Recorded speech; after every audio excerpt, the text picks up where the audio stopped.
Welcome back, Fellowship family, to this week's episode of the Deeper Podcast. It has been a minute. It has been roughly three, maybe 4 weeks since you have heard my incredible voice coming over the airwaves to you. I am Doug Congdon.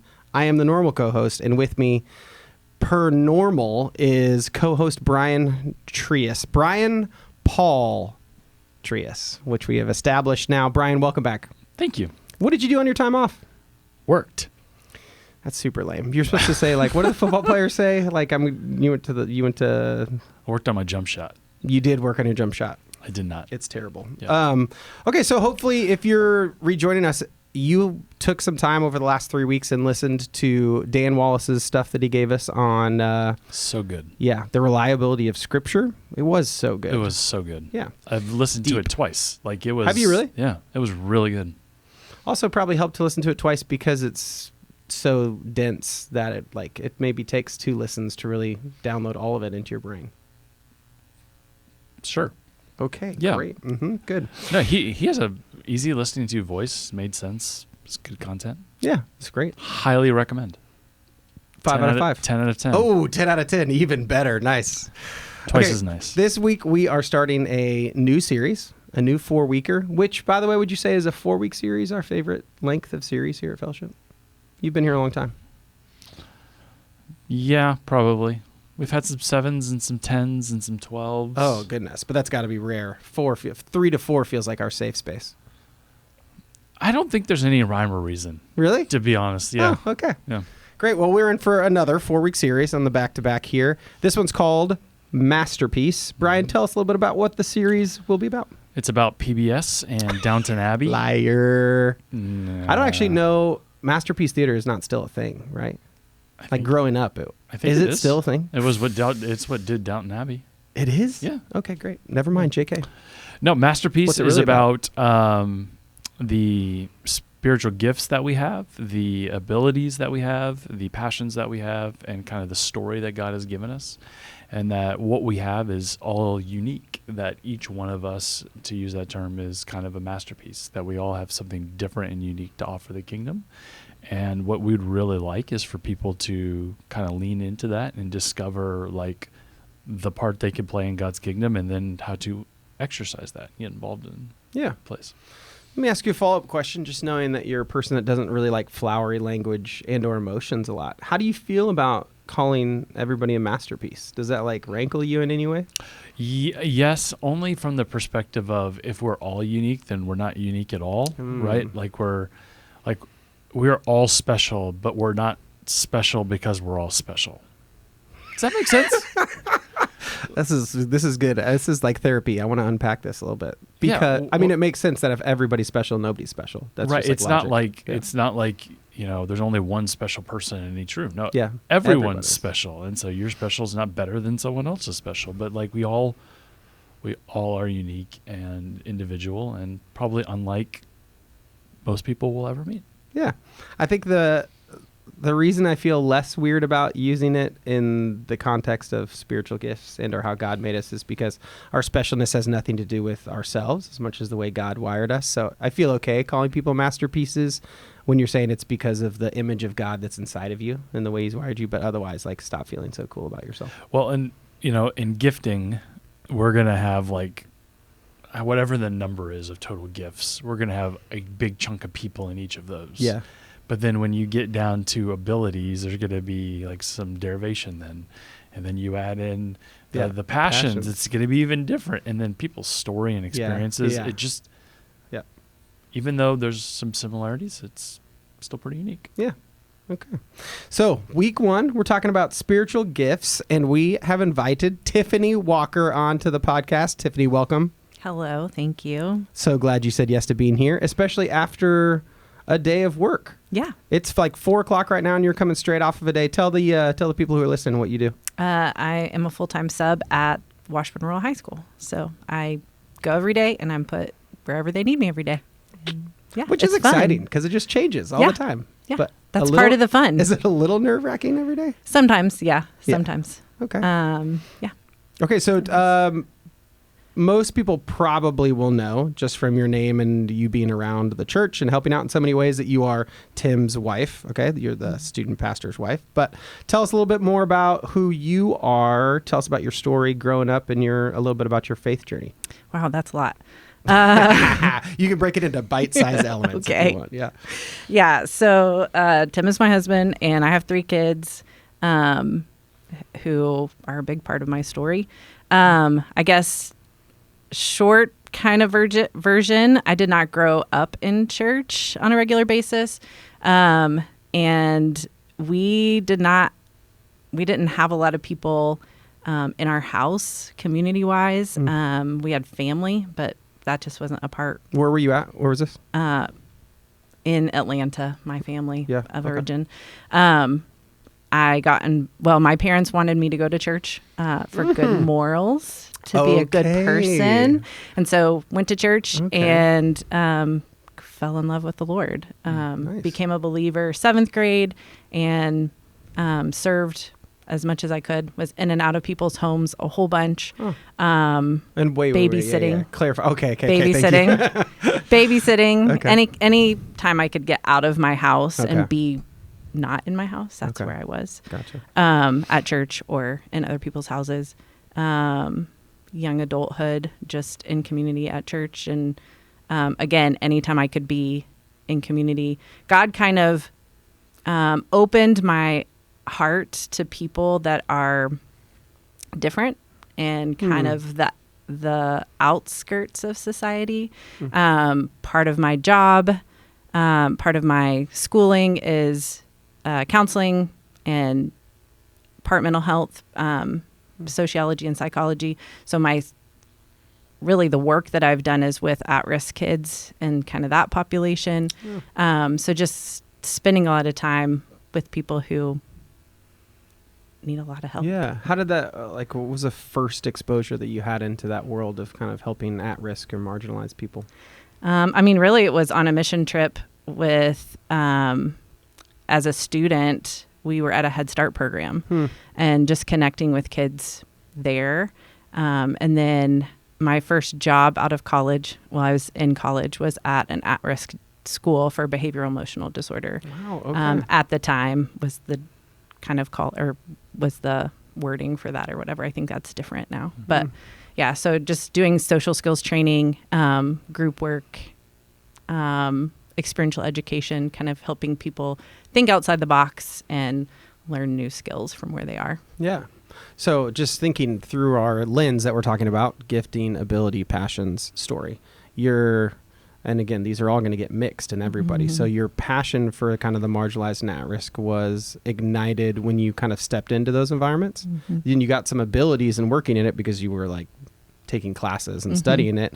And then obviously investing in it became part of your story. So this is going to be kind of the swirl that we work in over the next 4 weeks to figure out, man, how is God using you? How did he bring you to where you're at? And, and take us into why Tim? Like, how did that?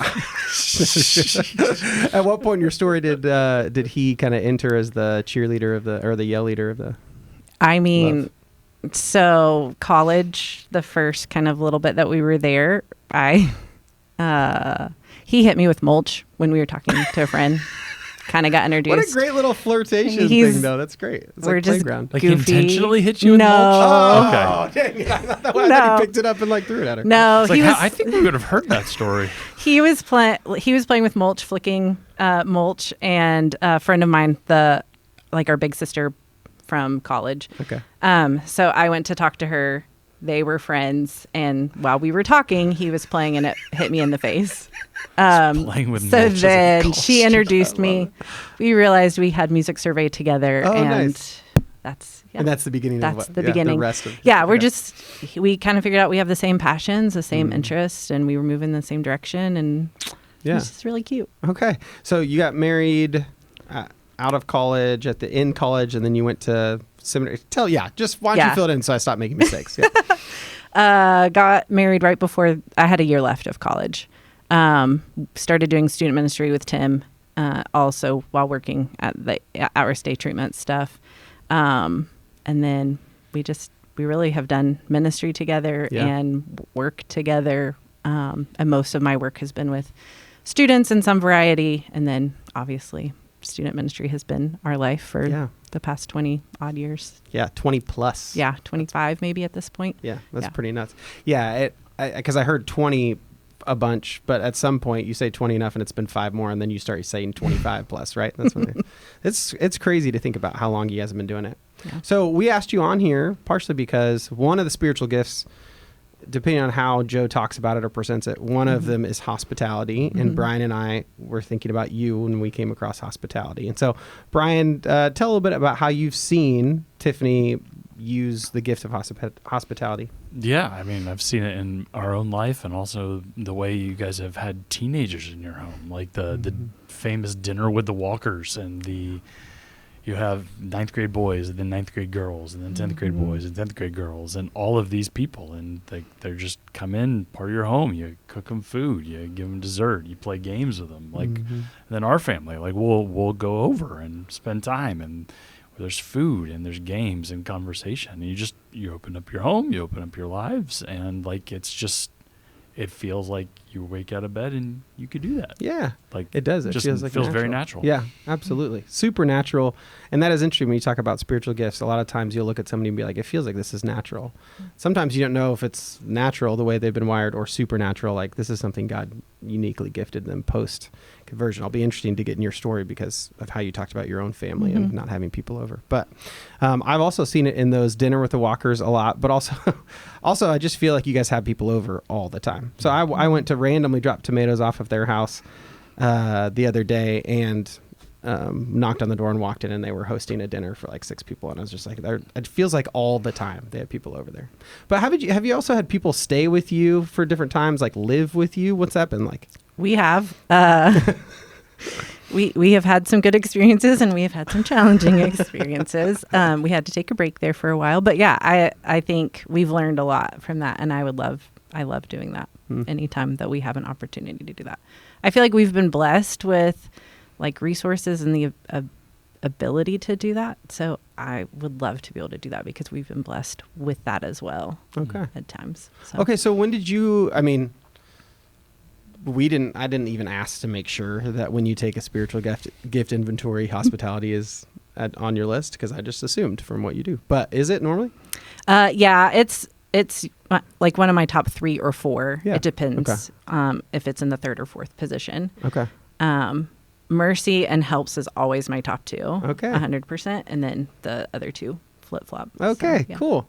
So at what point did you start to realize that maybe this was something that you loved doing, or maybe like a gift that God had given you?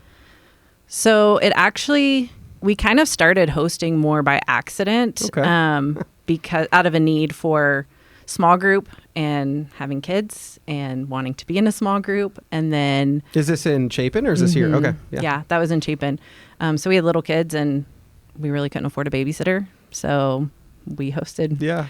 And then it just became something that we really liked to do and saw the benefit of it. And I've learned a ton over the years, but I love the community. I love the deep conversations, the laughter that happens. I love it when people come in my house, and like I've been to people's houses where, I don't know, I just always feel awkward. I often feel like an awkward middle school girl. So to make people... So does Doug. So to make people have a feeling of coming in and just being able to relax and be themselves, that's always my goal. Nice. Is just to have people be themselves. So if you can do that in a space, I feel like I've won. That's awesome. What a great specific picture. How do you do that? Are you thinking through how to do it, or does it like change for every person? I think it changes Okay. for who's going to be there. Obviously, I'm going to do something different if there's 9th grade boys at my house than true. if there's senior girls at my house. Yeah. Or if there's a multi-generational small group. Like that's just going to look different. I think I was super intimidated to start because I thought things had to be perfect. There's a lot of people who are more flowery and detailed in certain fancy things than Yeah, I am. sure, and that's just not who you I walk am. into their house and it feels like it came out of a magazine about Yeah. whatever. Yeah, Yeah. exactly. And that's just not who I am. So I've figured out how to host in who I am and how God made me, and that's relaxed and easy. And Nice. people come in and they can rummage through my cabinets. Like I give them permission to do that, and I love that. So it's yeah. That's so great. What have been some of the hard parts of like putting that gift into practice? Like, what are some things that have been either things you've had to grow in, or things that have just been like, man, this is a stinky part of using this gift? Middle schoolers. Yeah. That's a legit stink. Yeah. Yeah, sorry. So there was a year where we hosted a small group in our basement, and there was spackle all over our basement because we have kids in our house all the time.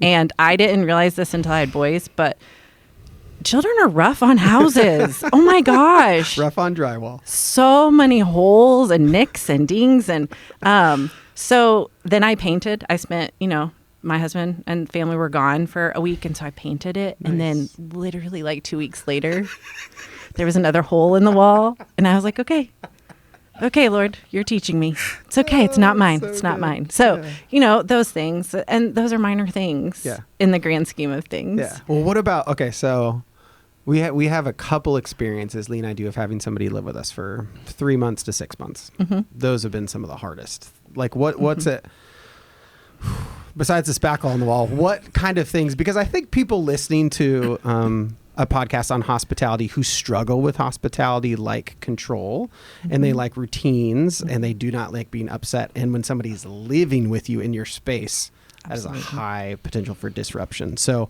for you, how have you experienced that disruption in frustrating ways and worked through it, maybe, or not worked through it? Yeah.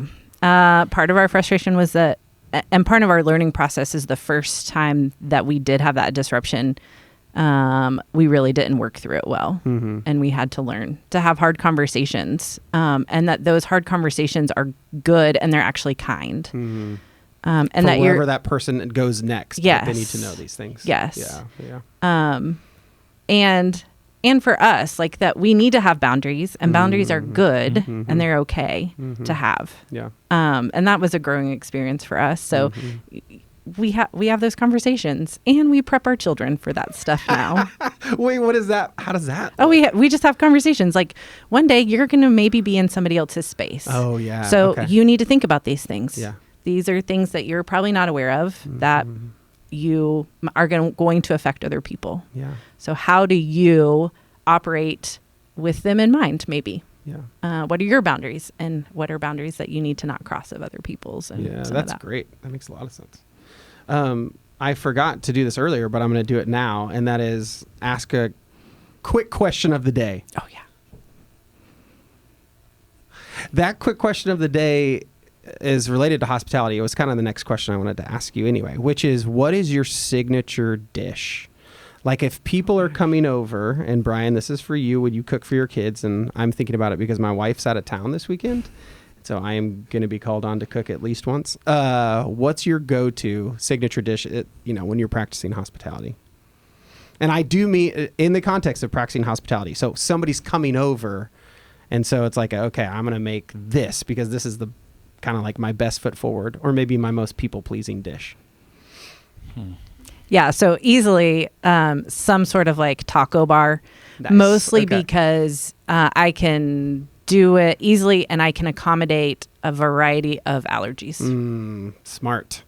Okay, because then the people who are lactose, whatever, cannot do the cheese and the sour cream. And what other allergies? Like Gluten. I guess gluten, because you could do different kinds of tortillas and or no tortilla. if they We've need it. had mammal allergy to mammal. I'm sorry. Can we Yeah. let's pause real quick. Mammal I- allergy? That's a new allergy. It's I didn't know actually existed. like common, I think, with what's the tick? Have they Lime, tried like all- lime. herbivores? I They think tried that there's. all the mammals? I just know It's that a they common couldn't. side effect of like They Lyme couldn't disease? do like pig and Oh. cow. They could do chicken and they could do fish. Fascinating. Okay. So yeah, I've heard it actually from several people. So. Shut up. Yeah. Did they say it that way? Mammal? I'm allergic to mammals. Please tell me somebody says I'm allergic to mammals. I mean, I just Have group you it that tried way. people? Okay. I just group it that way because Okay. it's easy. Great. We fill out a lot of allergy stuff in You do. There's student ministry. hundreds of allergy You just have to know forms these that you've gotten. things. Okay, Yeah. Taco Bar though that's a win. I like that. And if you again, it's one of those things that I judge based on if I'm coming to your house and you tell me that X is being served, how excited am I? And that's like a 10 out of 10. I'm very pumped. Brian, what's your signature dish? I would say the first thing that came to my mind were either dips or sides. Oh, And so okay. my wife's big three are the 7-layer dip. These are Yes. when you say wife's big three, she's making them or you're making them?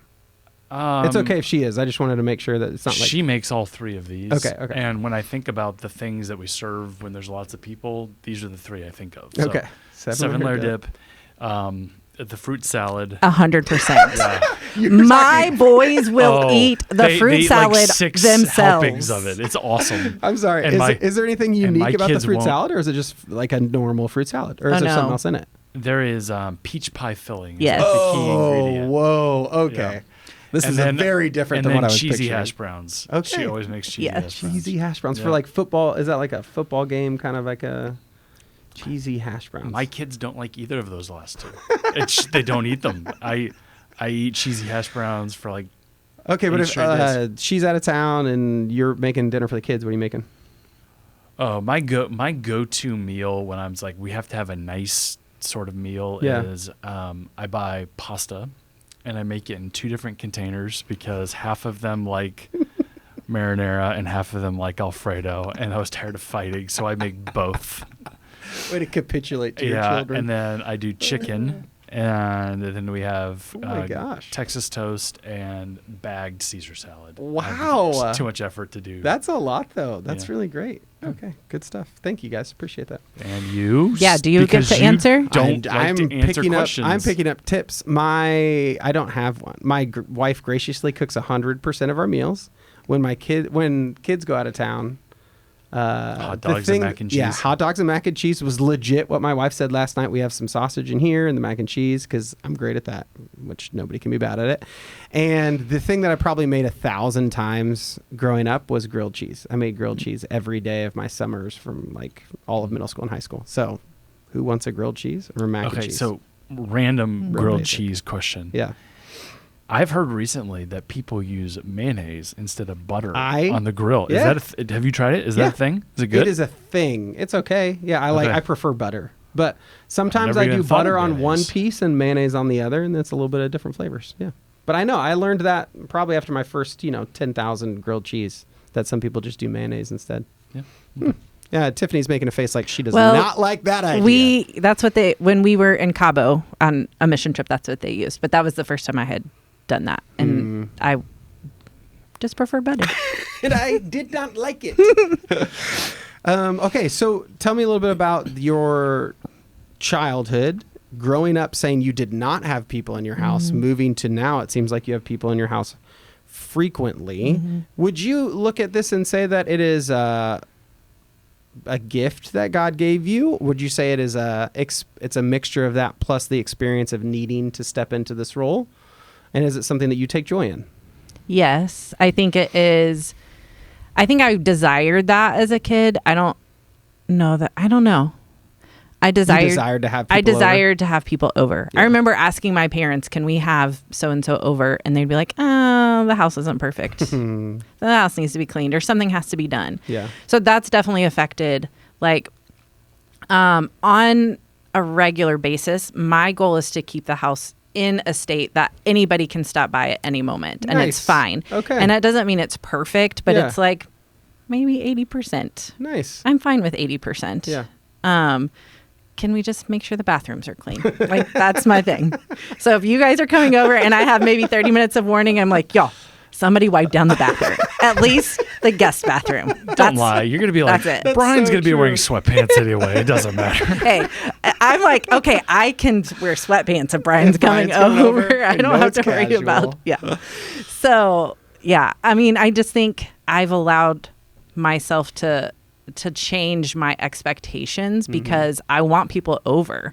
So I just, So it still continues. Like you still enjoy having people over, I even though you do it a do. lot, and it I takes a do. lot from you sometimes. Now, Yeah. I will say, there are seasons where I do have to monitor how much I'm having people over and what my week looks like. I mean, especially working, I feel like I can overdo things and say yes, and then it becomes too much and a chore, and it Yeah. becomes a burden. Yeah. And when it gets like that, like I have to operate out of a place of rest. Mm-hmm. So when I am preparing the house or I'm preparing a meal, it almost feels like worship to me because I have the worship music on. Or when my hands are busy, I was noticing this past week that like I'm really using that time to process what's going on or pray for people, or and that's my time with God when I'm preparing and if nobody's in the kitchen with me. So I really value that and enjoy that time. Yeah. And it becomes more than just I'm having people over. It is a spiritual act at that point. But if I am so busy that there is not time and space to allow for that, and it's just moving to the next thing constantly, then it becomes a burden, and I don't like that. Yeah. So I really do have to protect my schedule to an extent. Yeah, that's very helpful, honestly. Yeah. And healthy. Yeah, and healthy. So I'm curious about your take on this. I had somebody from a different culture, a culture who values hospitality, right? Lots of Mideastern culture and ancient Near Eastern cultures, high value on hospitality. Come to Topeka and say that in general, it feels like Topekans are not good at having people over to their house for dinner or showing hospitality, like going out of their way to show hospitality. You're from the South, kind of. You're from Atlanta and then Carolinas, and you experience that world, which in the context of America at least feels like more focus on hospitality there. You've been in Topeka for a while now. What's your take on, is this something that we're not great at here in Topeka in general, or maybe even at FBC? I feel like my view is a little skewed on it because most of my experience has been in the church, which I feel like is kind of hospitality and community centered anyways. Yeah. I would say for sure. I mean, there's lots of people in the South who do not have lots of people over. They're just real to themselves. You know, there is Southern hospitality. In my experience, Southern hospitality has been really sweet, but not always Not necessarily genuine and sincere. genuine. That is a thing that happens. Yeah. I feel like the Midwest is a little bit more Straight shooting. straight and to the point. Yeah. For Okay. sure. Okay. Hospitality wise, I feel like having people over, have we gone? Yeah, I think my view is skewed because we're part of the church, and I think it's different. Okay. Yeah, that's great. That's a good answer. Brian, what do you think? Curious. We were told that when we moved here. We were told that like Topeka is like people don't generally leave, and because of that, like they've kind of got their friends and they've kind of got the people they grew up with. Like the amount of people I knew who still hang out with the people they went to high school with is very high, Gotcha. and I think that contributes to some of that. Is like people aren't just people have been nice, but I don't think everyone is looking for. No new friends. Yeah. Okay. And so I think And that that's plays probably into a it. little bit of that experience. Okay. So Fascinating. I think part of it is our culture and our time busy, too. busy. We are busy. I mean, there's just so much going on. It's so hard to make the space and time. I think that's so much of it. We don't have big front porches that we just sit on like we used to. Yeah. It's that culture of, I have a garage. I'm going to park in it and then shut the garage. I don't have to go spend time outside. So I'm naturally just not seeing my neighbors. Yeah. That sort of thing. Yeah. It's also really cold from like December through March. Facts. No one wants to go outside. So, yeah. Okay, so Tiffany, we're going to talk a little bit more about spiritual gifts too, but closing kind of what we'll call this chapter on hospitality that we're talking about. What advice would you have to give somebody who, again, we're going to have hopefully 1,000, let's say a couple thousand people maybe take this test, and who knows, hundreds of them might pop up with hospitality and be like, I've never really thought about this or practiced this. Any first steps or advice that you'd give to somebody who tests out as having the hospitality as a spiritual gift? Any advice? Okay, repeat that. Yeah. Any advice advice? for somebody trying to basically test out as it and is like looking to get started in it? Yeah, I mean, I think obviously be honest with, there's going to be frustrations with it along the way. Just because it's a gift doesn't mean that you're going to love every second and every minute of it, right? Yeah. Perfection isn't the goal. Think about what your goal is, and if it's service and just helping people feel loved, what does that look like for you? And then spending time prepping and praying ahead of time. So like some of the things that we do, if it's a smaller group, I try to use, like I bought new dishes so that I could fit more dishes in my dishwasher. And they were lighter so that I could have a set of 24 or 25, however much. So that's one of the things that we just did intentionally so that we could, for smaller groups of people. For bigger groups of people, we go to Sam's and we get the big thing of paper plates and cups. We just restocked all of that because we have student impact and several things coming up. So we just restock. And if that's every 6 months or 3 months, we just go and restock, and we have all the things stocked so that it's really ready. easy to have things ready. We might have stuff in the freezer. We might just prep ahead so that it's just easy.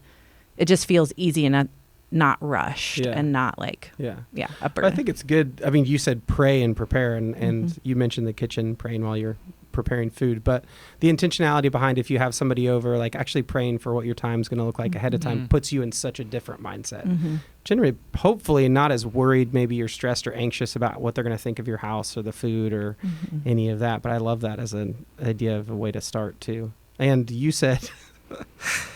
I love this. You said for smaller groups, we bought 24 to 25 plates. And I thought, no, smaller groups is 5. It's like 4 to 6. I don't know what you're talking about.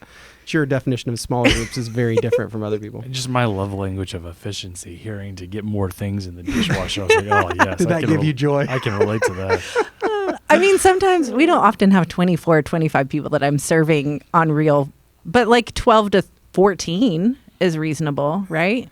Yeah.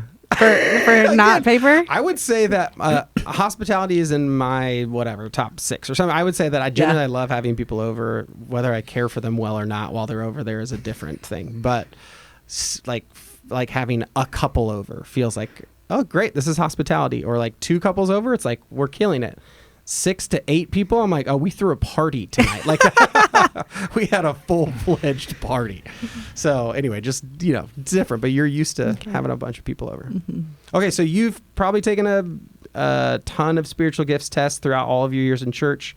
I know Brian has. I know I have. So as these people take them, some maybe for the first time, help them navigate through what they should take as gospel truth at the back end of this test. Give them some pros and cons of your experience with this whole spiritual gift inventory idea. Brian, why don't you lead us off here? I know you got some thoughts and feelings. Oh, man. Number one, if you're sitting down to try to take the test, don't try to manipulate the test. It becomes pretty clear what the questions are asking. And it only takes you probably like 10 to 12 questions to start to realize the categories of questions. And that so asking. I think it would be helpful if you said, not only what do I think about myself, but what do I think other people would say about me? Because if you're going to take it and you're going to try to skew it, like why even take it? There's no point. And so like take it honestly. I would also at the same time say don't bank on it exclusively. Right. I think the community affirming gifts is as much, if not more powerful than what a piece of paper is going to be able to tell you. Yeah. And so just do it humbly. And then when you get your results, like ask questions of people. Do you see this?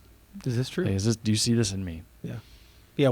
You agree, Tiffany? Has that been your experience too? Yeah, for sure. I mean, so like the Mercy, literally since I became a believer, people have said, you have this gift. This is a gift that you have. And that's been consistent. So yeah, what people around you are seeing and what you seem to have joy in, because that comes out naturally, right? There's going to be things that are a struggle for you. And if people see that, but you don't recognize that because you want that gift. Yeah. Sometimes we hold gifts with more esteem than Yeah, others, for sure. not realizing that we do that. And because we do that, we like tend to skew our answers on that. And that is the problem with any of the self-identifying tests, is they tend to skew towards your idealized picture of who you are or want to be. And ideally, we would take a spiritual gift test sitting in our community group with like 8 people, and we would give our input, but then we would hear from all of them, right? But that's not very efficient. And so this is like the best way to do it for for whatever 3,000 people that are going to be here. Or That also could be More than scary that. for someone. Yeah, who doesn't to- want to process their life and in that kind of blunt community. But you've seen some people be just wrong about their gifts, right? Oh gosh, yes. Yeah. Especially when you go to seminary, because Oh, you know gosh. everyone at seminary has a teaching gift. And then you hear them teach in class and you're like, well, I don't know about that one. Yep. Yeah. When Dr. Wallace was here, he talked about finding the manuscript of Paul's spiritual gift test. He did make this joke, yes. He did not. Did he make that joke? Yeah, about sarcasm? No. Oh, gotcha. I thought you were Oh, talking I was about just talking about like the apostles didn't take Oh, gotcha. spiritual gifts tests, and like somehow the church was able to decipher spiritual gifts for Yeah, great thousands point. and thousands of years, and so like we can figure out spiritual gifts, and it's like there's no reason to be fearful here. I think one of the things Joe says this weekend though that's helpful is like you have one. Mhm. Like you don't have to worry about Mhm. whether you have one or not. If you have the Spirit of the living God within you, you have a spiritual gift, if not 2 or 3. And so it is good to find what those are and to utilize them. Yeah. So for the listeners who are dying to know, Brian, what have you heard over time are your spiritual gifts? Do you want jokes or do you want? I do you want real You want answers. real, okay.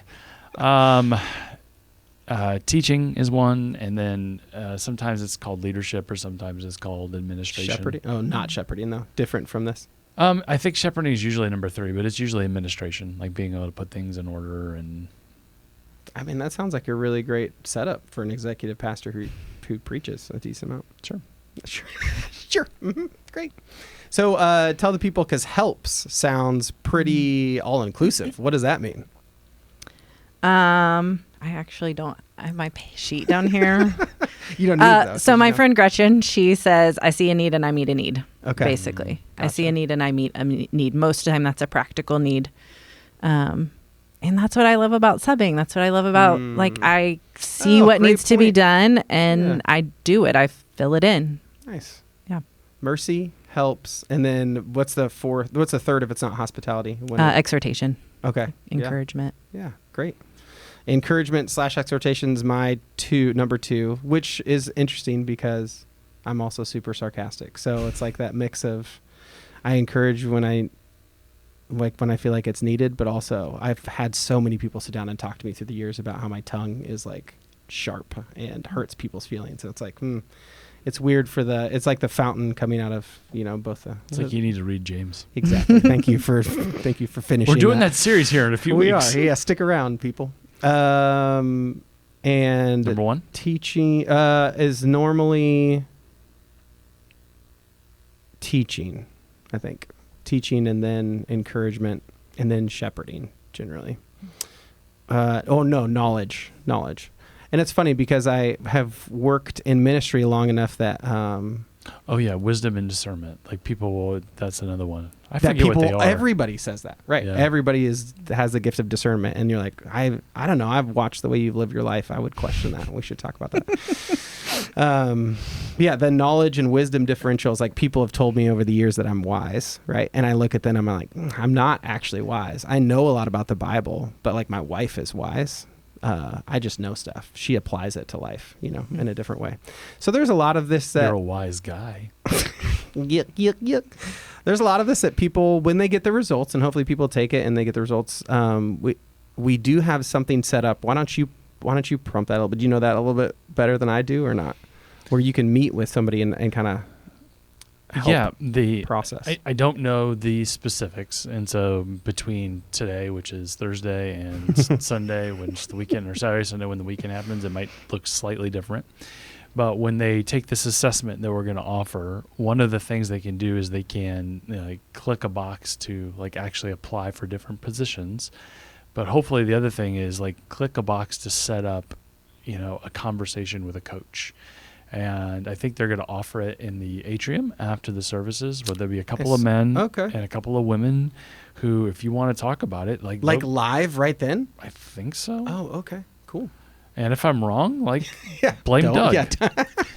But otherwise, they'll set up a time, one of the two. Yeah. And so just the idea of you don't have to go through this alone. Someone can ask you some questions, and we'll try to figure something out. Yeah, absolutely.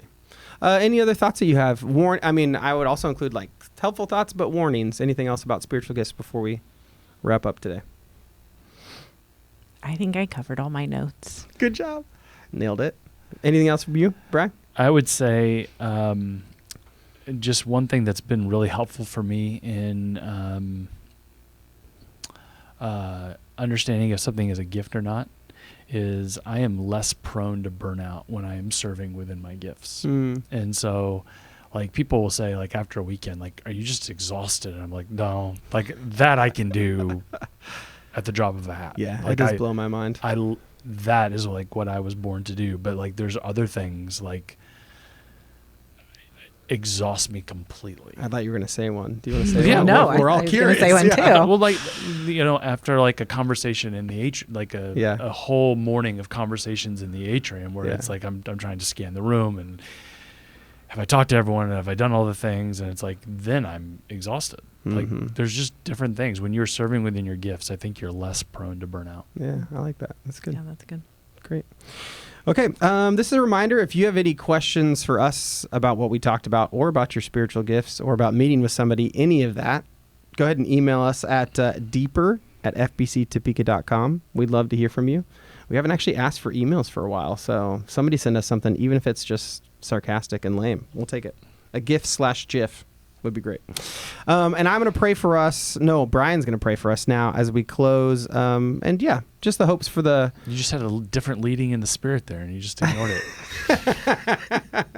I am really working on my wisdom here, and I think it'd be better if you did it. Yeah. But this is kind of a cool 4-week series. We've actually built a lot of infrastructure behind it to be able to plug people into serving positions, and we have high hopes for what God might do in this series. So I want to pray for this vision to become a reality as far as it is aligned with God's will for our church. Yeah, and I would say with everything that we do, even if it doesn't seem it when in the way we advertise things, maybe that what we really want from this series is something for our people, not from them. We are not doing this so that we fill all the volunteer positions in our church or that's a great launch point. a bunch of things. No, we think when you are using your gifts to serve Jesus, you are going to experience more of what He has for you in this earth. We want this for you. Yeah. Do we fill positions? That's good. You're helping someone else, but deep down, we want this for you. That's great. Thanks. Why don't you pray for us? All right.